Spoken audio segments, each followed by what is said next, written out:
I have something to get off my chest. I've been hiding skeletons in my closet, and they are finally ready to be made public. But for real, this almost life-size T-Rex skull has been locked away for almost a year, and it's finally ready to go to its new home. And later in this video, I will be unveiling it to the client in person, as well as giving you a complete cost-profit breakdown of this sculpture. If you haven't seen the full video of me carving this sculpture, be sure to watch that first. And for everyone who's already seen it, here is a quick 90-second refresher of how this sculpture came to life. Now, the first thing that makes this sculpture extra special is it's carved from a single piece of old-growth redwood burl estimated to be over 1,000 years old.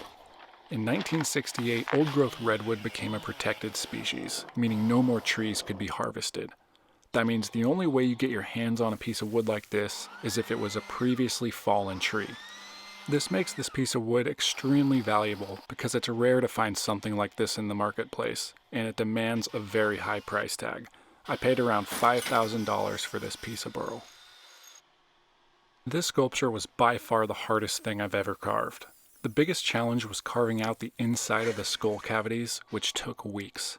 Overall, I spent over 400 hours carving this entire piece. Once the general shape was roughed out, I started on the details and sanding, and then moved over to the final obstacle, the teeth. There were 53 hand-carved and sanded teeth that I implanted into the skull, and this was extremely challenging, but also rewarding, because adding the teeth really made it all come together. Be sure and stick around to the end of this video, because I'm going to be unveiling this sculpture to the client in person. There's also a striking correlation to where this sculpture will be going. It's headed to Bozeman, Montana, where many of these dinosaurs used to roam, and bones are still found there today, and there's even a museum there with the most complete T-Rex skeleton in all of the United States. So, really cool correlation right there. The final steps in this sculpture included a completely custom oak base with brass accents, and then applying the finish. Over 2 months in the making, I am proud to present you with the overly dramatic reveal of Old Red.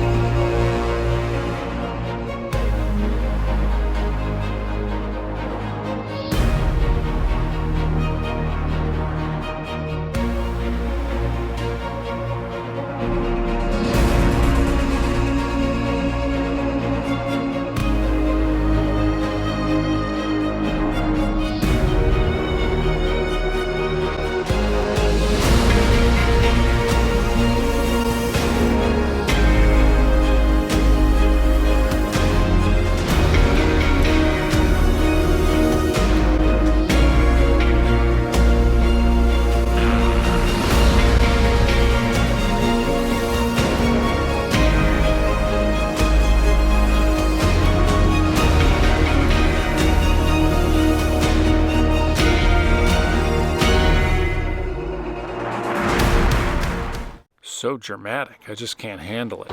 Like I said earlier, if you want to see the entire build in depth over 20 minutes versus this 90-second one, check it out. I will put a link to that video in the description. Now, I'm sure a lot of you guys are wondering why this thing has been in a closet, and let me just show you a typical day in the McFarland household.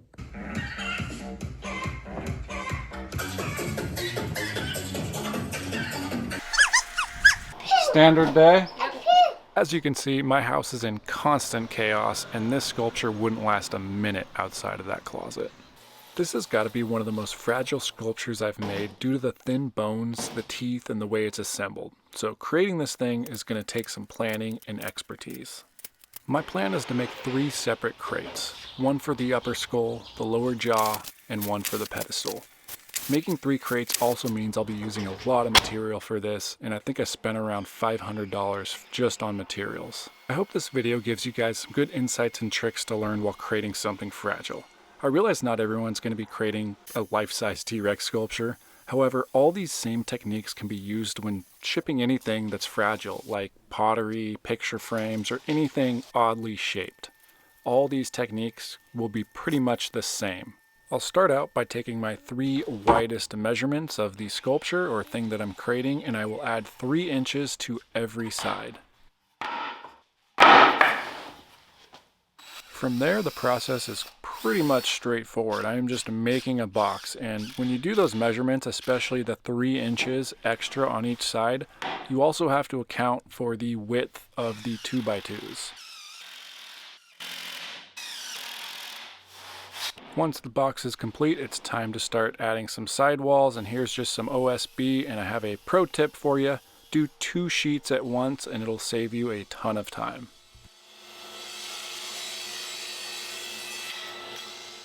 When putting the sidewalls on the box, you want to remember to leave 1 or 2 sides open so you can easily slide in the sculpture or whatever item you're putting in the crate. Once the item's inside, you can then add the 3rd and 4th walls after you're done bracing the item.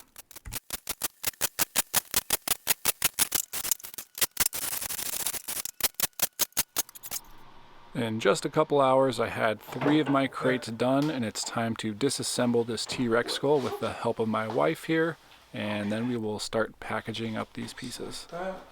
Now let's talk about packing foam. Do not buy bubble wrap or any other foam made specifically for packing. It is crazily overpriced and does not go far. Instead, save pieces of foam from things you order. This was from a TV, and this foam is really, really good and padded. Also, here is a very cheap option, carpeting underlayment padding. This stuff is 30 to 40 cents per square foot, which is so much cheaper, and it's just as good as your packing foam from the big box store. Now, if you have something extremely fragile, the best thing you can get is memory foam. This is a 2-inch thick memory foam. It was around $50 for a queen, and this was all I needed for this entire shipment. And it also doubles as a nice nap spot in the shop. Now that I'm fully rested, it's time to start crating these pieces, and I'm going to start with the easiest one first, the pedestal.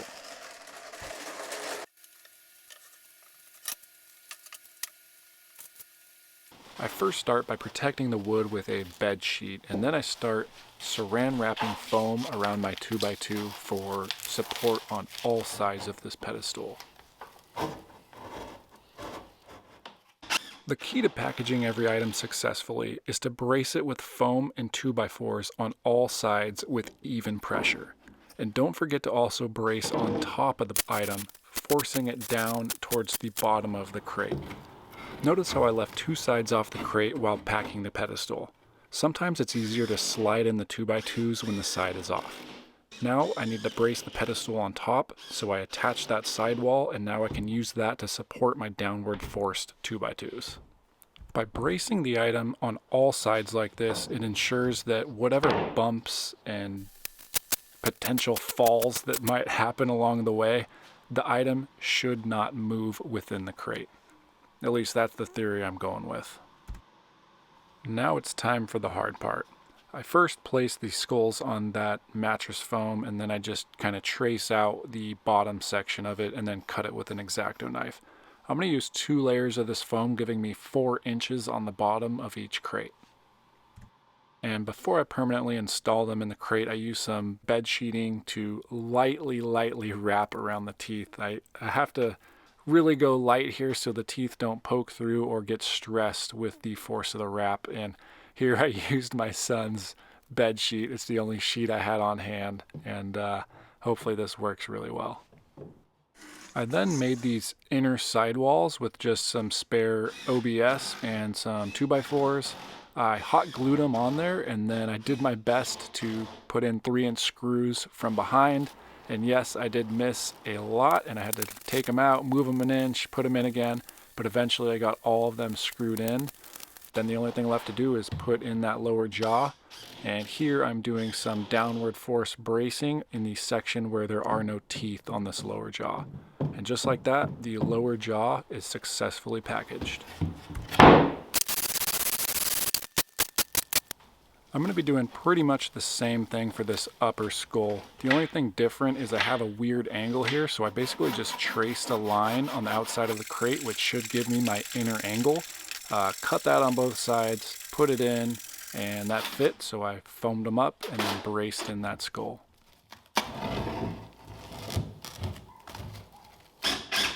Now this one was a little trickier than the lower jaw. I had to do a cross beam on top, and then I did a padded 2x2 that I then screwed into that cross beam, holding this skull down. And I made sure that this had pressure on the thickest part of the skull, so there's no worry of that movement fracturing a thin piece. These are some pretty beefy parts of the skull. And then I finished it up with another cross beam, holding it down where there's no teeth, and we are good to go. I'm personally going to head out to Bozeman to install this sculpture, and I need to be prepared for the worst case scenario. So I went into my wood pile and I got some spare scrap pieces of wood from the same burl that this thing was carved out of, and I packaged that up and put it in the crates. I need to be prepared for anything that can happen. If a tooth breaks, I need to be able to carve one on site, finish it, and install it in this sculpture. So pretty nerve-wracking because anything could happen on this transport, but I'm hoping that the way I packaged these, it'll be best case scenario. So let's hope for the best.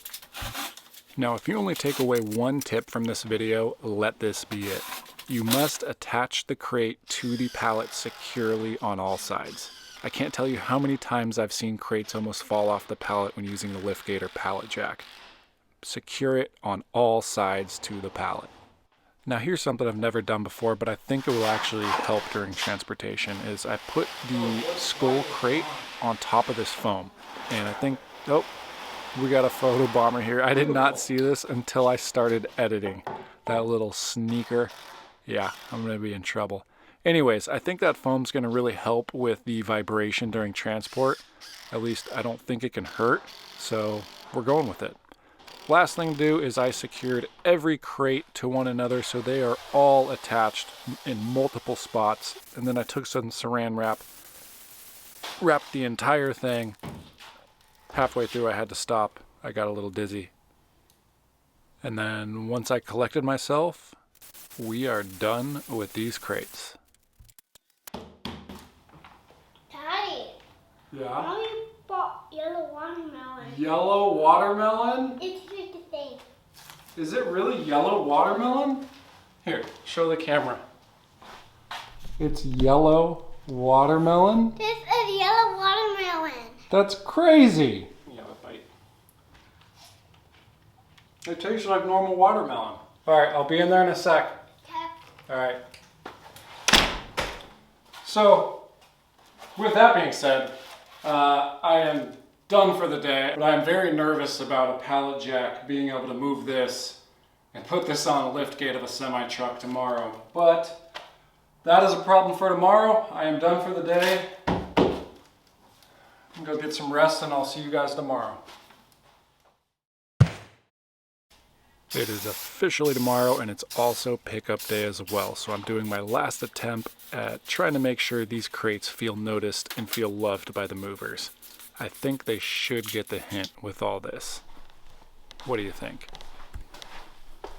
I've used a lot of different shipping companies over the years and I always call and get different quotes, and I'm not sponsored in any way whatsoever, but I've been using a company called Honest Freight for over 4 years now. And they always seem to give me the best quote. They're kind of like a broker for all the different shipping companies. They will put feelers out and then give me basically the cheapest, fastest option. So I always went with them. A lot of you are probably asking, why don't you use an art-specific shipping company? Well, let me tell you. I got a quote for this exact shipment. They were going to charge me over $8,000 to ship. Through Honest Freight, this cost me $1,200. All right, the time has come. It's been a week since I shipped out those pallets and they have arrived. I am told they look good.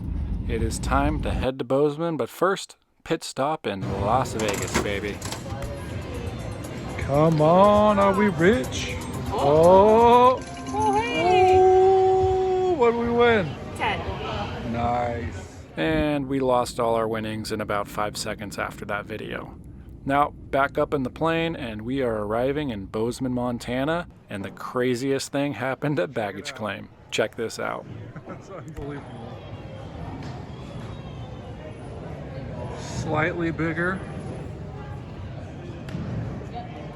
That's so funny. Then, a little bit later that day at a store next to our hotel, we saw these two t-shirts for our little ones, and it's just meant to be that old Red is gonna live here. While editing this, I realized many of you don't know my wife, Jessica. She just graduated her fellowship program in infectious disease, and later this year will be starting out her new career as an infectious disease specialist MD. To honor and celebrate her accomplishment, I made her come on this trip to lift all the heavy crates during the installation process. And in return, she would drag me to some place called Yellowstone, which is ironic because I don't see any Yellowstones anywhere. All I see is this elk butt and these weird cloud-looking things coming from the ground. It's so weird. I've never seen clouds just come out of the ground like that.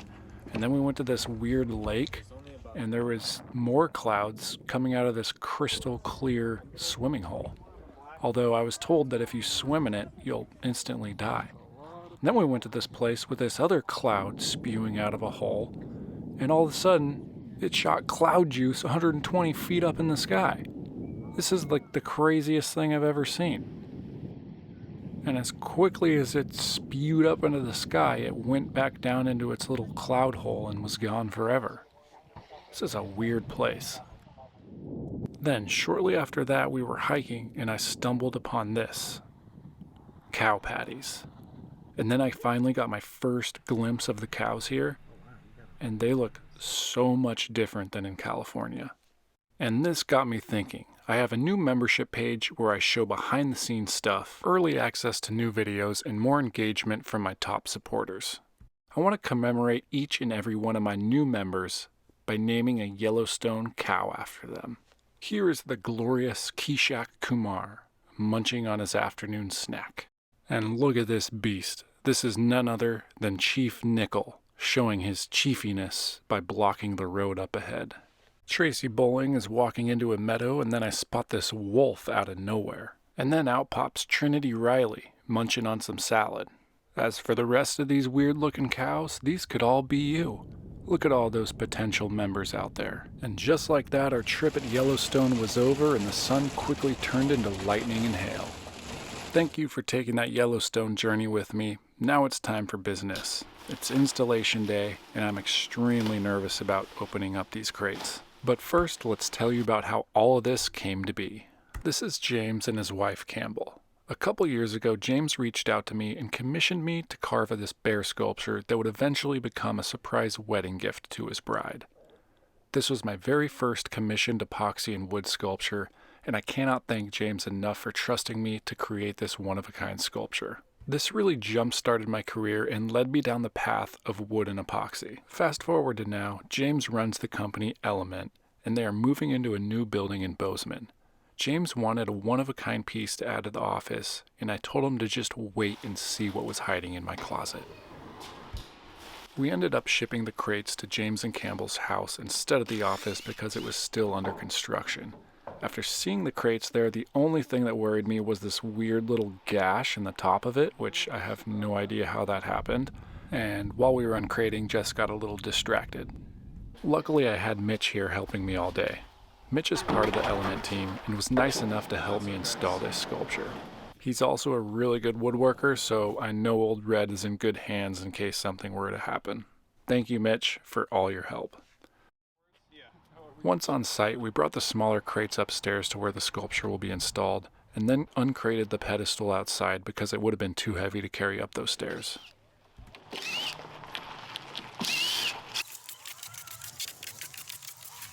And here is the first moment of truth. As I open up this crate, everything looks absolutely perfect, and as I uncover it, it is perfect. So I'm super happy right now. Now we're going to get this thing upstairs and ready for install.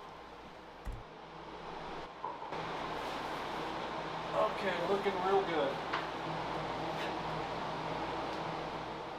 It is the second moment of truth for the lower jaw, and it is in perfect condition. And I forgot to mention, sorry for the terrible audio. There were industrial fans going on for the construction. I should have been a good YouTuber and tried to turn them off for filming, but I always find it so awkward filming in public, so I didn't end up bothering anybody about it. Just like the first two crates, the third and top part of the skull was in perfect condition, and we went ahead and assembled everything without a hitch. We're just about ready to reveal this sculpture to James and Campbell and then give you a full price breakdown of this sculpture. But first, I want to ask you guys what you think about this video because it's much different than my usual carving videos. Let me know down in the comments. Would love to hear you guys' feedback. And now it is finally time to show James and Campbell this sculpture, and I am just as nervous as I am excited. Yeah, you can come. It's hidden. We're going to do a real unveiling for you. Okay. Oh my goodness. Got it?